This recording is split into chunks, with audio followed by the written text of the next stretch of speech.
नमस्कार दोस्तों, आपके अपने YouTube चैनल जी के भविष्य में स्वागत है। दोस्तों, हमारी राजस्थान ज्योग्राफी की सीरीज चल रही है। इस सीरीज के अंतर्गत हमने लास्ट जो क्लास थी उस क्लास में राजस्थान की अवस्थिति से संबंधित जो बातें उस पर चर्चा की थी। अवस्थिति को हमने दो भागों में विभाजित किया, एक सापेक्ष और दूसरी निरपेक्ष। सापेक्ष अवस्थिति में हमने जो थी वो दूरी व दिशा से संबंधित जो ज्ञान था वो प्राप्त किया था, जबकि निरपेक्ष जो स्थिति थी उस निरपेक्ष अवस्थिति में हमने अक्षांश और देशांतरों के बारे में चर्चा की थी। फिर हमने बात की थी कि राजस्थान का जो उत्तरतम बिंदु है वो कौन सा है, राजस्थान का दक्षिणतम बिंदु है वो कौन सा है, राजस्थान का पूर्वी बिंदु कौन सा है और राजस्थान का पश्चिमी बिंदु कौन सा है। और उसे हमने सिंपल भाषा में एक वक्तव्य के रूप में समझा था कि हमने किसान संबंधित जो परिवार है कट्टे लेते हैं, बोरी लेते हैं, उनको नाच डालने के बाद में सील देते हैं और सीलने के बाद में क्या करते हैं, कोने में रख देते हैं। यानी हमारे घर का एक अंतर्गत जो भाग होता है वहाँ पे उसको क्या करते हैं, रख दिया जाता है। यानी कहने का आता है कटरा, सिलोना, बोरकुंडा व कोणा गांव। और उसके बाद में हमने बात की थी कि इसकी उत्तर से दक्षिण जो लंबाई है वो 826 है, इसकी पूर्व से पश्चिम है 869।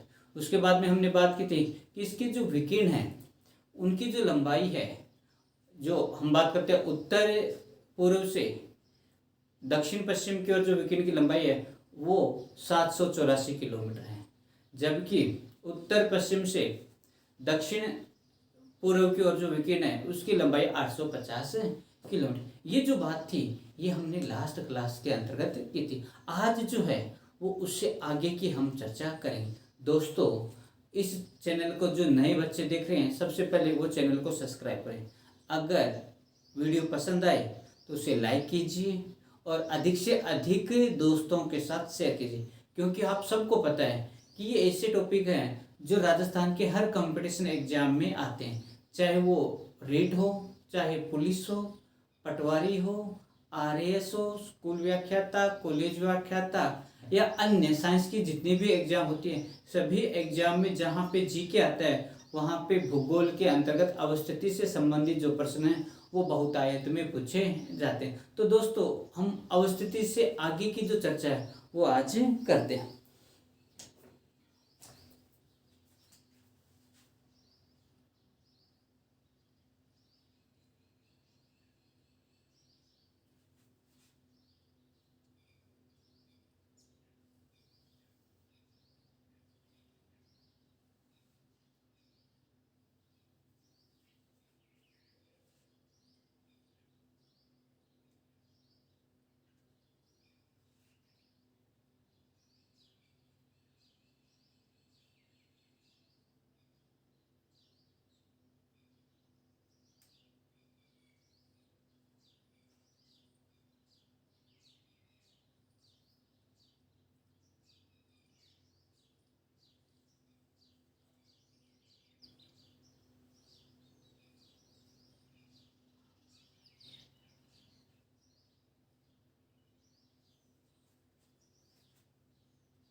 दोस्तों, ये राजस्थान की अवस्थिति है।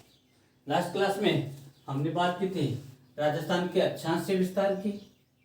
तो हमने बात की थी राजस्थान जो है वो पूर्ण रूप से उत्तरी गोलार्ध, अक्षांश से दृष्टि से उत्तरी गोलार्ध में, और हमने इसका अक्षांश से विस्तार पढ़ा था 23 डिग्री 3 मिनट उत्तरी अक्षांश से 30 डिग्री 12 मिनट उत्तरी अक्षांश। इसका देशांतरी विस्तार हमने पढ़ा था 69 डिग्री 30 मिनट पूर्वी देशांतर से 78 डिग्री 17 मिनट पूर्वी देशांतर के मध्य। ये हमने लास्ट क्लास में चर्चा की थी।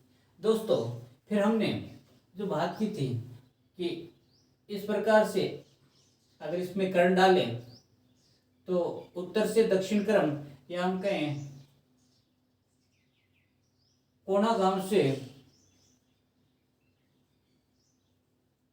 बोरकुंड गांव तक जो लंबाई है वो 826 किलोमीटर। और हम कहें जैसलमेर के कटरा गांव से धौलपुर के चिलाना गांव तक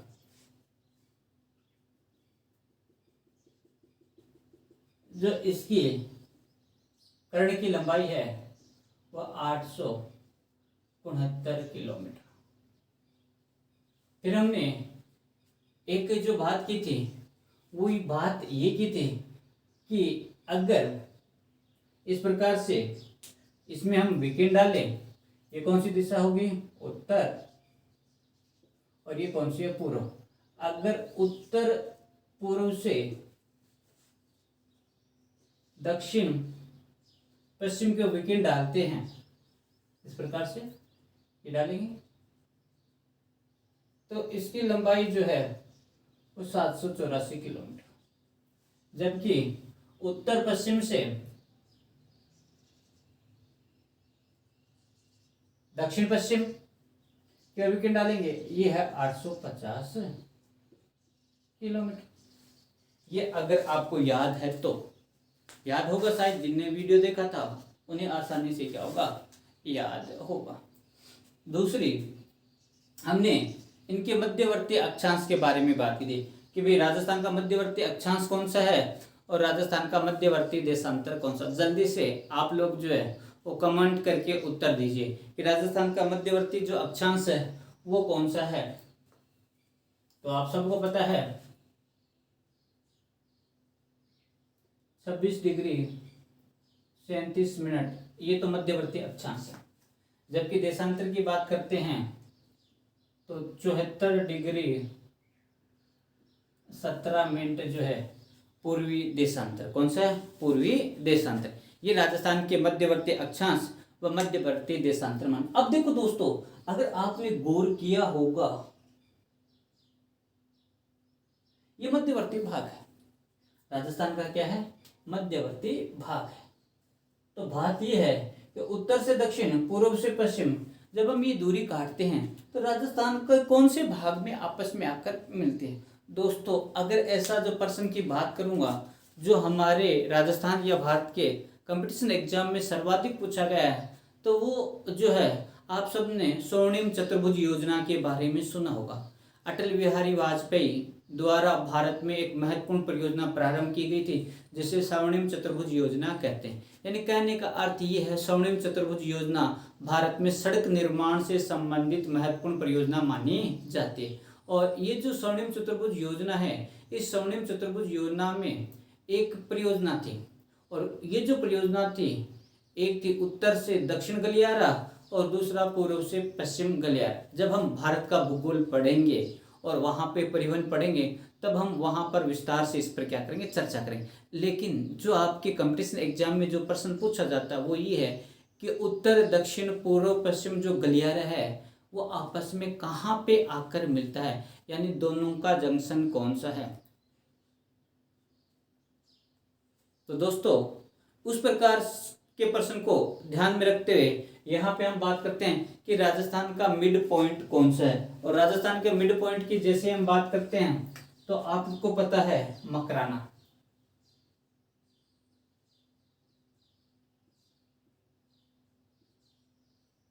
और मकराना का नाम लेते ही बहुत सारे जो लोग हैं उनको शाहजहां की याद आएगी। शाहजहां जो अपनी रानी से बहुत ज़्यादा प्रेम करता था और उसी मुमताज की याद में उन्होंने एक बहुत बड़ा शानदार महल का निर्माण किया जिसे हम बोलते हैं ताजमहल। दोस्तों, ताजमहल वर्तमान विश्व के 7 आश्चर्यों में महत्वपूर्ण स्थान रखता है और दिल्ली के पास आगरा में क्या है? अवस्थित है। तो वो जो सफ़ेद संगमरमर है वो कहाँ से ले गया गया था? राजस्थान के मकराना। और आप सबको पता है मकराना जो है वो मार्बल या संगमरमर के लिए प्रसिद्ध है और राजस्थान के कौन से जिले में है?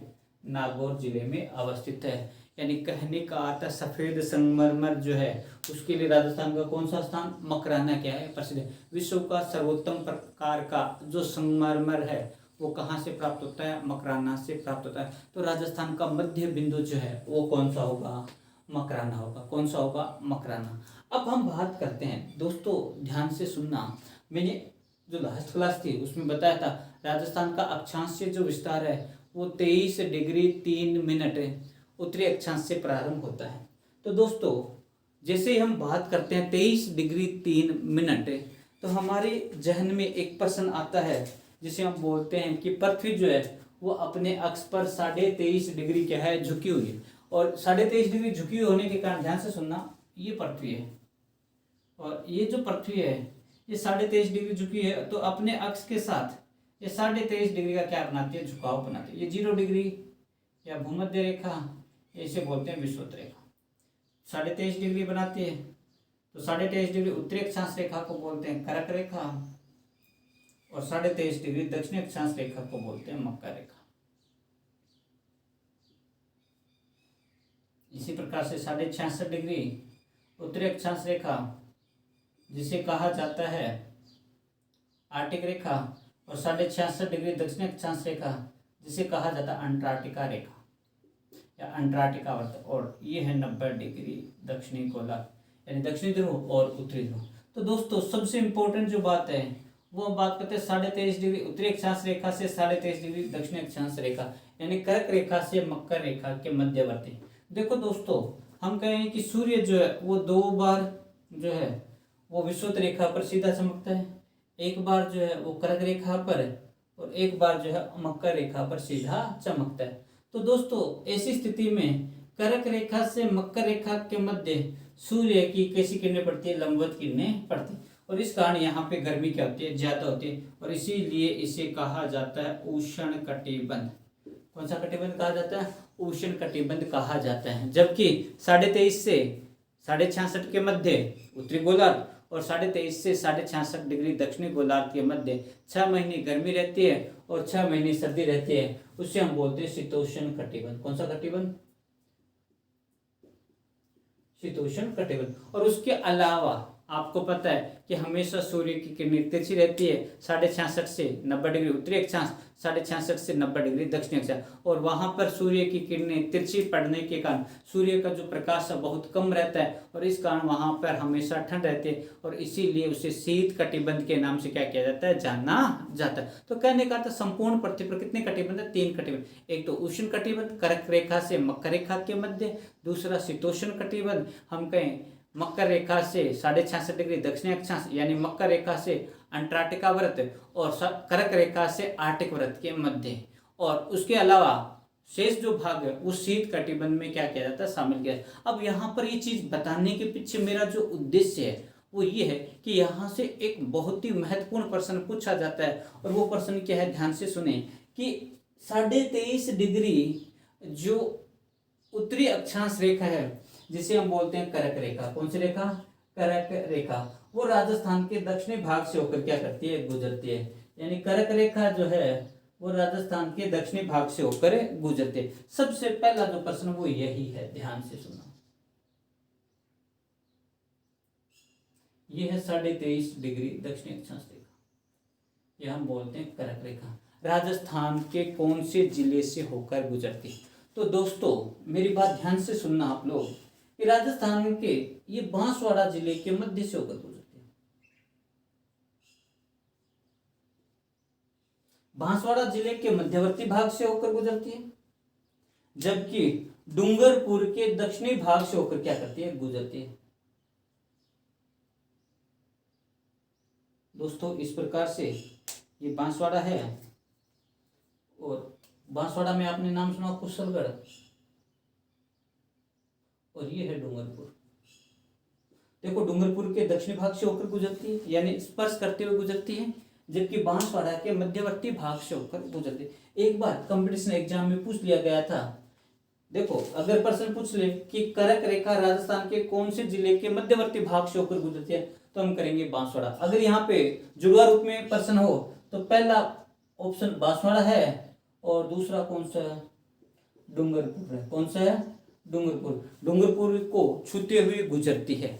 हम बात करते हैं कर्क रेखा की राजस्थान में लंबाई, और कर्क रेखा की राजस्थान में लंबाई से संबंधित जैसे ही प्रश्न आता है तो हम कहते हैं 26 किलोमीटर। कितने किलोमीटर है? 26 किलोमीटर है। और 26 किलोमीटर में लगभग 25 किलोमीटर बांसवाड़ा में है और 1 किलोमीटर कहाँ पे है? डूंगरपुर में। टोटल जो लंबाई है कर्क रेखा की राजस्थान में वो कितनी है? 26 किलोमीटर है। बांसवाड़ा के मध्यवर्ती भाग से होकर गुजरती है, जबकि डूंगरपुर के दक्षिणी भाग को छूते हुए वो क्या करती है? स्पर्श करते हुए निकल जाती है। अब बात जो आपको याद रखनी है कि कुशलगढ़ जो है उसके पास से होकर राजस्थान में ये जो कर्क रेखा है वो क्या करती है? गुजरती है। दोस्तों आगे का जो बात आपको आगे की जो बात याद रखनी है वो बात ये याद रखनी है, अभी मैंने आपको यहाँ पर ये मानचित्र के माध्यम से बताया था कि 3 कटिबंध, एक तो उष्ण कटिबंध, दूसरा शीतोष्ण कटिबंध और तीसरा कौन सा? शीत कटिबंध। अब यहाँ से जो प्रश्न पूछा जाता है या पूछा गया है वो ये है कि राजस्थान का एकमात्र जिला जो उष्ण कटिबंध में अवस्थित है, तो आपका जो उत्तर है वो क्या होगा दोस्तों? आपका उत्तर जो है वो होगा बांसवाड़ा। क्या होगा? बांसवाड़ा। मैं कहता हूं कि बांसवाड़ा का कर्क रेखा के दक्षिणी का जो भाग है, यानी फॉर एग्जांपल ये जो हिस्सा है ये कौन से कटिबंध में आएगा? ये आएगा उष्ण कटिबंध में। क्यों? क्योंकि कर्क रेखा से विषुवत रेखा के मध्यवर्ती भाग में, और जो क्षेत्र कर्क रेखा से मकर रेखा और कर्क रेखा से नहीं, हम कहें कर्क रेखा से मकर रेखा के मध्यवर्ती भाग में जो भी स्थान होगा वो उष्ण कटिबंध से संबंधित होगा। तो हमारा राजस्थान का एकमात्र जिला जो उष्ण कटिबंध में कौन सा होगा? बांसवाड़ा। दूसरी बात, राजस्थान का एकमात्र जिला जो 2 कटिबंधों में अवस्थित है, तो कौन सा होगा? बांसवाड़ा। बांसवाड़ा का कर्क रेखा के दक्षिण का हिस्सा तो है उष्ण कटिबंध में, और कर्क रेखा के उत्तर का जो हिस्सा है वो कौन से कटिबंध में है? वो है शीतोष्ण कटिबंध में। कौन से कटिबंध में? शीतोष्ण कटिबंध। यानी कहने का अर्थ ये है राजस्थान के अधिकांश जो जिले हैं वो कौन से कटिबंध में अवस्थित है? शीतोष्ण कटिबंध में अवस्थित है। इसीलिए यहाँ पे गर्मी के दिनों में गर्मी और सर्दी के दिनों में क्या पड़ती है? सर्दी पड़ती है। तो दोस्तों जल्दी से इसका स्क्रीनशॉट लीजिए और उसके बाद में हम आगे की चर्चा करते हैं।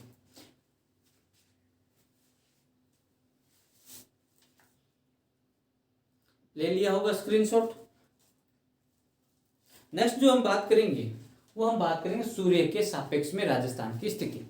और सूर्य के सापेक्ष में राजस्थान की स्थिति जैसे हम चर्चा करते हैं तो दोस्तों यहां पे मैं चित्र बना लेता हूं।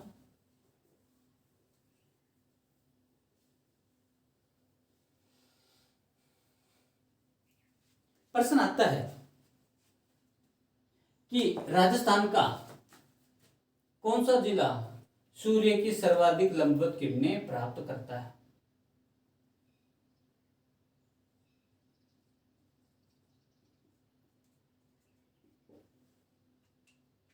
तो दोस्तों अगर आपने मानचित्र देखा है ये, तो विषुवत रेखा के पास जो भी स्थान होगा वो सूर्य से सर्वाधिक क्या प्राप्त करता है? गर्मी प्राप्त करता है।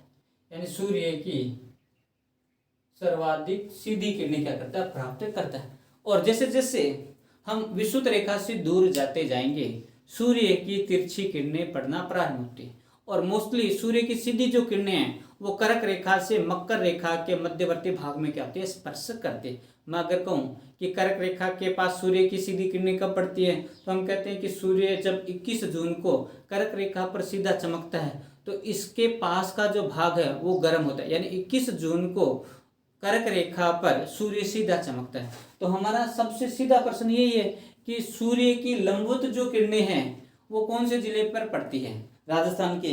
तो दोस्तों अगर सीधा ये एक प्रश्न पूछ ले तो आपको याद रखना कौन सा होगा? बांसवाड़ा होगा। कौन सा होगा? बांसवाड़ा।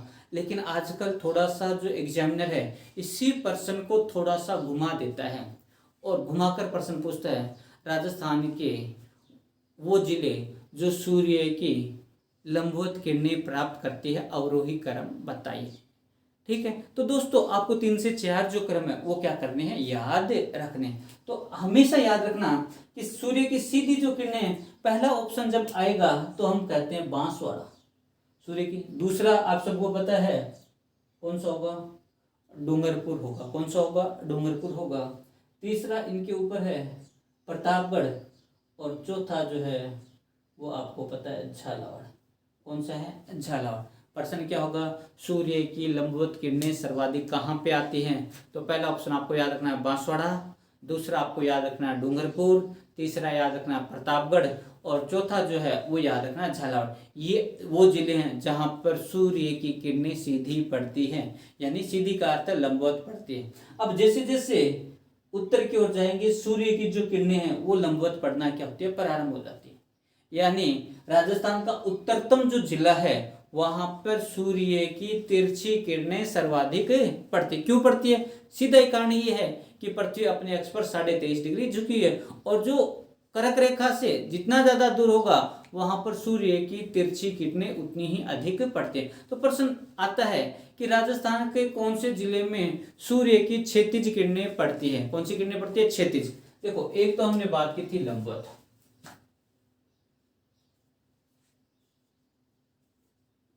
और लंबवत में हमने पहला किया था बांसवाड़ा, दूसरा किया है डूंगरपुर, तीसरा प्रतापगढ़, और चौथा है झालावाड़। दूसरा आता है क्षैतिज।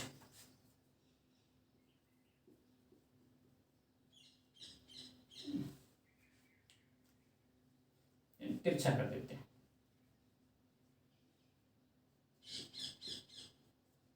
और तिरछे में सबसे उत्तर में आप सबको पता है कौन सा जिला है? गंगानगर। 2 बार कंपटीशन एग्जाम में पूछा जा चुका कि सर्वाधिक तिरछी किरणें कौन से जिले में पड़ती हैं। सीधा प्रश्न था, और उत्तर आपको याद रखना है जो राजस्थान के सबसे उत्तर में है। क्यों? क्योंकि हमने बात की थी कोणा का, 30 डिग्री 12 मिनट सबसे उत्तर में है। तो पहला होगा गंगानगर, दूसरा हम बात करते हैं हनुमानगढ़। पहला गंगानगर है, दूसरा हनुमानगढ़, तीसरा जो है वो है बीकानेर,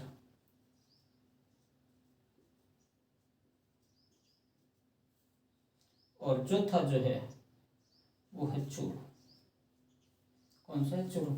यानी सबसे उत्तर में गंगानगर है, गंगानगर के बाद में थोड़ा सा दक्षिण में हनुमानगढ़ है, हनुमानगढ़ के थोड़ा सा दक्षिण में बीकानेर है, और बीकानेर के दक्षिण में कौन सा है? चूरू है। चूरू के दक्षिण में यहाँ पर ये चोंच निकली हुई, ये अलवर है। यानी झुंझुनू नहीं आएगा, पहले अलवर आएगा, अलवर के बाद में किसका नंबर आएगा? झुंझुनू का नंबर आएगा।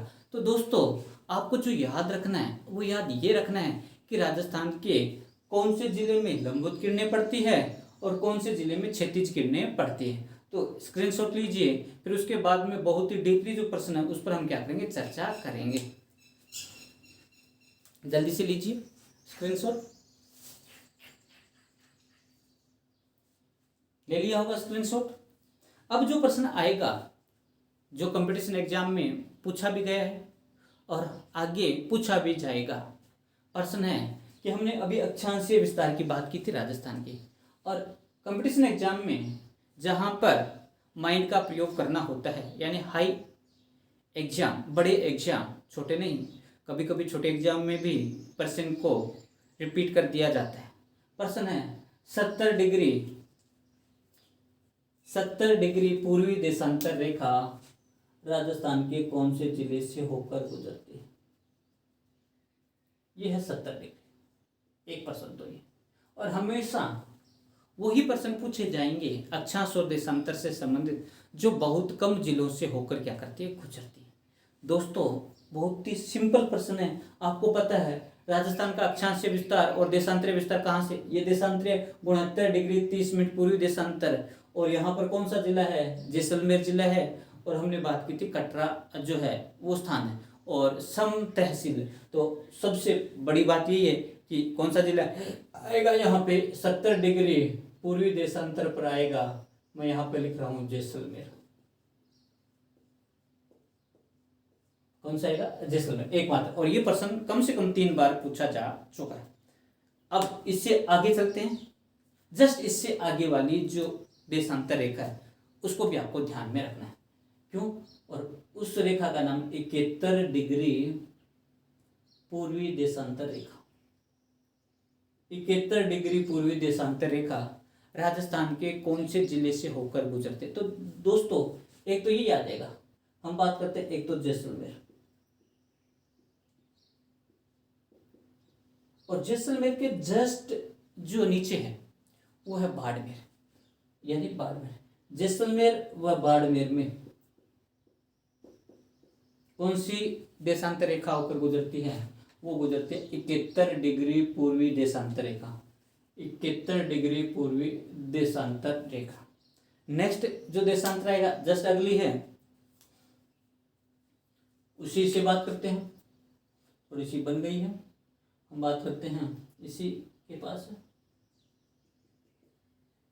ये है 72 डिग्री पूर्वी देशांतर रेखा। दोस्तों जैसलमेर आ चुका है, कौन सा आ चुका है? बाड़मेर आ चुका है, और यहाँ पे एक और आप शामिल कर लो, जालौर। यानी 72 डिग्री पूर्वी देशांतर रेखा जो है थोड़ी सी आगे आ चुकी है। कोई बात नहीं, आपको समझना है तो आप ध्यान से समझ लेना। 70 डिग्री केवल और केवल एक ही जिले से, जैसलमेर। 71 डिग्री जैसलमेर में एक जिला और जोड़ दो, बाड़मेर है। और 72 डिग्री में एक जिला और जोड़ दो, जिसे बोलते हैं जालौर।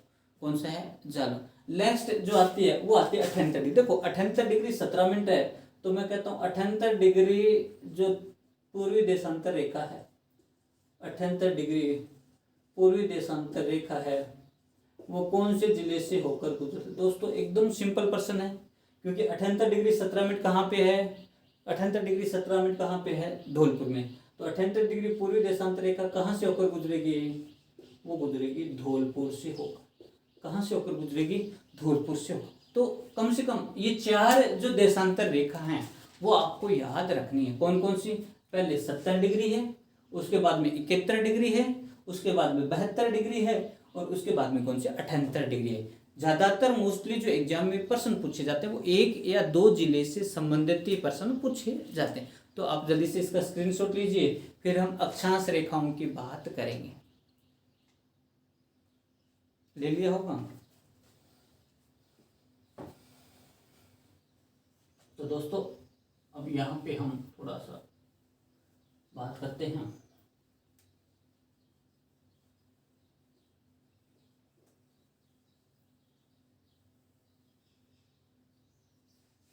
अगर कोई भी चीज़ समझ में नहीं आती तो आप जो है मैसेज भेजकर उत्तर प्राप्त कर सकते हैं।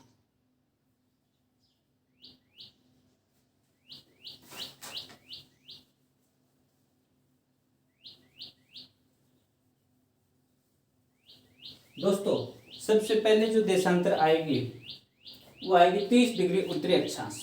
कौन सी आएगी? 30 डिग्री। 30 डिग्री 12 मिनट उत्तर में है, तो मैं यहाँ पे कर देता हूँ इस प्रकार से। मैं कहता हूँ 30 डिग्री उत्तरी अक्षांश रेखा जो है वो राजस्थान के कौन से जिले से होकर गुजरती है? एकदम सिंपल है। कौन सा? गंगानगर और हनुमानगढ़। कौन से जिले से होकर गुजरती है? गंगानगर और हनुमानगढ़। आपको पता है 30 डिग्री 12 मिनट कहाँ पे है? गंगानगर में। और गंगानगर के समकक्ष जो जिला है वो कौन सा है? हनुमानगढ़ जिला है। तो 30 के बाद में हम बात करते हैं, इस देखो ऊपर नहीं जाएंगे, ऊपर तो 30 डिग्री 12 मिनट है, नीचे आएंगे, और नीचे आते ही यहाँ पे प्रश्न बनता है। प्रश्न है 29 डिग्री अक्षांश रेखा कहाँ से होकर गुजरती है? तो देखो गंगानगर के जस्ट दक्षिण में एक जिला है जिसे बोलते हैं बीकानेर, और यहाँ पे है चूरू। यानी 29 डिग्री उत्तरी अक्षांश रेखा जो है वो कौन से जिले से होकर गुजरती है? बीकानेर और चूरू से होकर गुजरती है। अब हम बात करते हैं 28 डिग्री उत्तरी अक्षांश रेखा।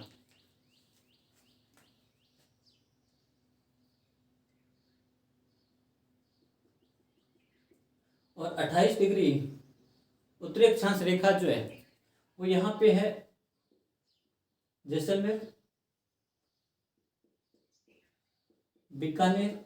देखो यहाँ से इस प्रकार से ना, बीकानेर, चूरू, झुंझुनू, सीकर और अलवर।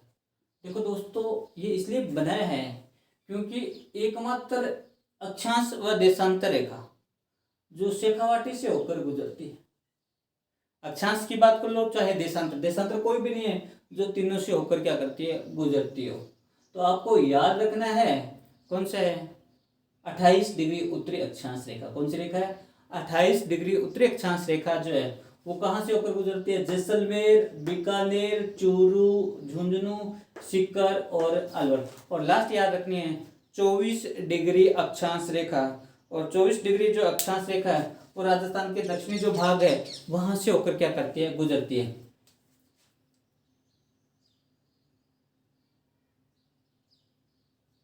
और 24 डिग्री जो अक्षांश रेखा है वो उदयपुर, प्रतापगढ़ और झालावाड़ से होकर क्या करती है, गुजरती है। कहाँ से, उदयपुर, प्रतापगढ़ और झालावाड़ से होकर गुजरती है। जल्दी से स्क्रीनशॉट लीजिए, फिर हम आगे की चर्चा करते हैं। ले लिया होगा। और जैसे स्क्रीनशॉट लेते हैं, अब जो हम बात करेंगे वो राजस्थान की आकृति से संबंधित करेंगे।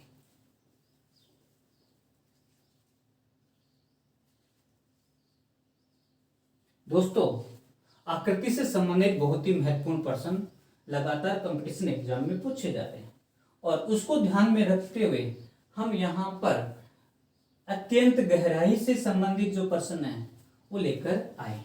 दोस्तों, साथ के साथ नोट्स बनाते रहिए और उन नोट्सों को आपको जैसे ही समय मिले उसे रिवाइज करते रहिए, ताकि आपको कंपटीशन एग्जाम के दौरान ज़्यादा दिक्कत नहीं है। अगर आप समय पर इन्हें रिवाइज नहीं करोगे तो आपके दिमाग में ये बात जरूर चलेगी कि ये चीज़ पढ़ी हुई है और हमें याद नहीं आती। यानी एग्जाम के दौरान प्रेशर बहुत ज़्यादा होता है और उस प्रेशर के कारण हम जो चीज़ें हैं वो याद नहीं रख पाते हैं।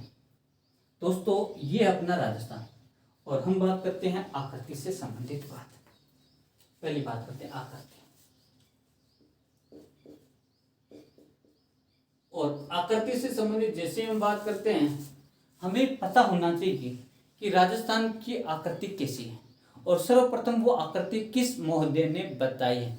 तो यहाँ पर मैं बात करता हूँ पीएच हैंडल।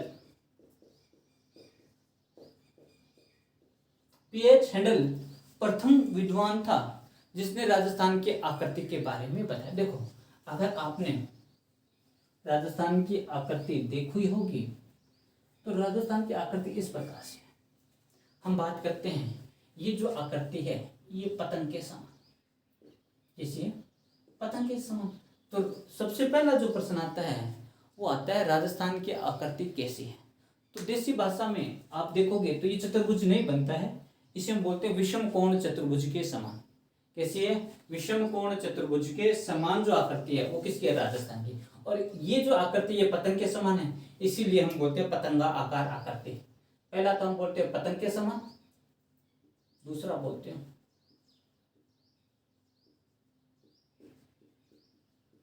विषम कोणीय चतुर्भुज के समान।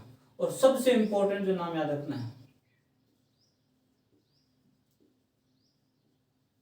रेम्बोस के समान। राजस्थान की आकृति कौन सी है, रेम्बोस के समान मानी जाती है। रेम्बोस का अर्थ होता है विषम कोण चतुर्भुज के समान। तो दोस्तों, यहाँ पे जो बात याद रखनी है कि पीएच हैंडल महोदय ने राजस्थान की आकृति विषम कोण चतुर्भुज के समान सर्वप्रथम बताई। राजस्थान की आकृति है कैसी, हम कहते हैं पतंग के समान, विषम कोण चतुर्भुज के समान, या देसी भाषा में बोलते हैं रेम्बोस के समान। अब आपको जो याद रखने वाली बात यह है कि हमने राजस्थान की आकृति ज्ञात कर ली। अब राजस्थान के कौन कौन से जिले की आकृति आपको याद रखनी। सबसे पहला प्रश्न आपको यही याद रखना है कि राजस्थान जैसी आकृति यहाँ पर और कौन से जिले की है, यानी राजस्थान जैसी आकृति और किस किस जिले की दिखाई देती है।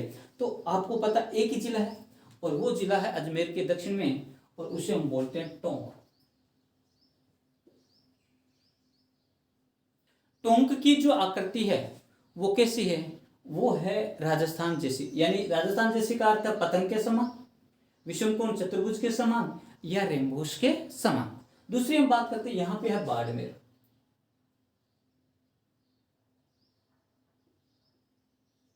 और बाड़मेर की जो आकृति है वो कैसी है, भारत के समान।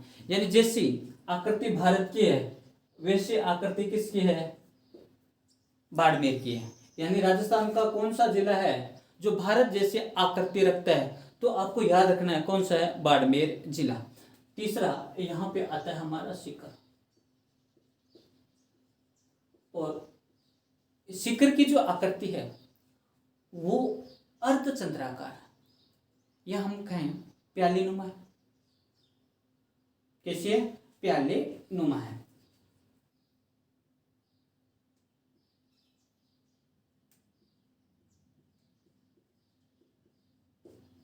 अर्धचंद्राकार या प्याले नुमा है।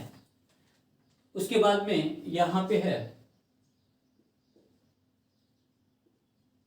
जोधपुर, और जोधपुर की आकृति एक देश के समान है, और वो जो देश है उसका नाम ऑस्ट्रेलिया। और हमने ओशिनिया महाद्वीप पढ़ा था, तब आपने मानचित्र देखा होगा। वैसी आकृति किसकी है, जोधपुर की, या मैं कहूँ ऑस्ट्रेलिया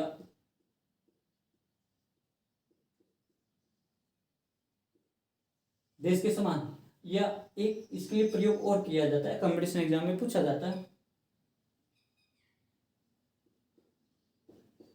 मयूरा आकृति, यानी मयूर के जो पंख होते हैं, इस मयूर के पंख के समान जो आकृति है वो राजस्थान के कौन से जिले की है, वो है जोधपुर जिले की। कौन से जिले की है, जोधपुर जिले की है।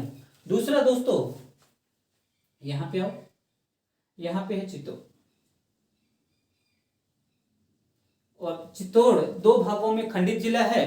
और आपने घोड़े की नाल देखी हो, यानी घोड़े के पैरों में जो लोहे की एक अर्धचंद्राकार आकृति के रूप में जो लगा हुआ होता है, टक बोलते हैं जिसे, वो नाल है। तो हम बात करते हैं, ये चित्तौड़ है, और चित्तौड़ की जो आकृति है वह घोड़े के नाल के समान।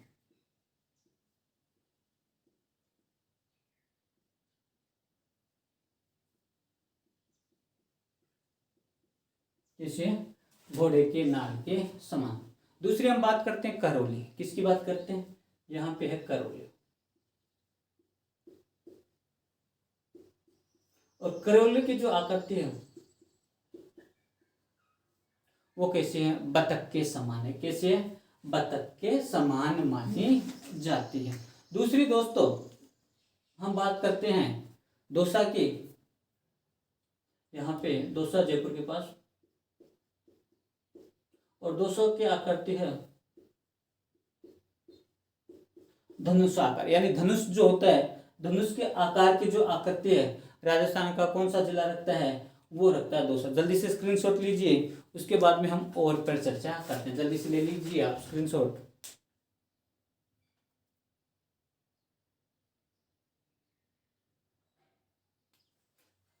देखो यहां पे जैसलमेर है, और जैसलमेर की जो आकृति है वो अनियमित बहुभुज के समान है। कैसी है,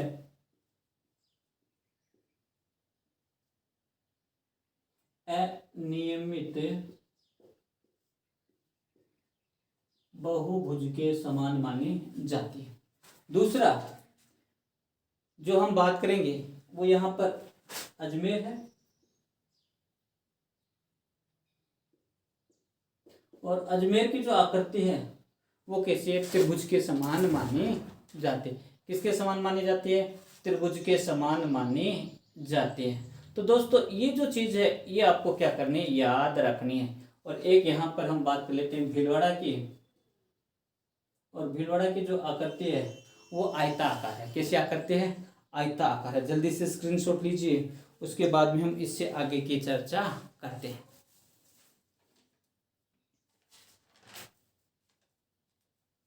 ले लिया होगा स्क्रीनशॉट दोस्तों। अब जो हम बात करेंगे वो हम बात करेंगे नेक्स्ट क्लास में करेंगे, और वो रहेगा राजस्थान का क्षेत्रफल।